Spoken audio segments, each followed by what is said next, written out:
Michael Jackson mwaka 1984 ameripotiwa kwenye tour yake ya Victory alikuwa anatembea na members mpaka 250 almost, na hiyo ni wale wafanyakazi wake pekee. Lakini vile vile kuna ripoti za Bad World Tour mwaka 1987 mpaka mwaka 1989 alikuwa anazunguka na timu ya watu mpaka 132.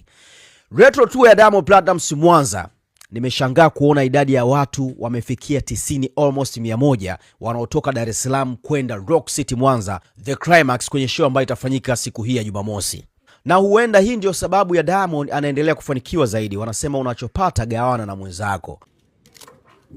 Wapi? Mbili hizo mwanangu. Bana. Pamoja nakubali mwanangu vipi? Namna ambavyo Diamond anaipa thamani hii game kwa let's say show ambayo yeye ameifanya. What if angesema mimi naenda mwenyewe? Diamond kwa nguvu yake angejaza tu, lakini anajua kuna vijana ambao pia wanapambana, kuna hizo kwaya ambazo amekuwa akifanya nazo kazi, washikaji ambao amekuwa akimsupport, akasema tunaondoka pamoja. Na hakuna ambaye anaenda kule bure, watalipwa.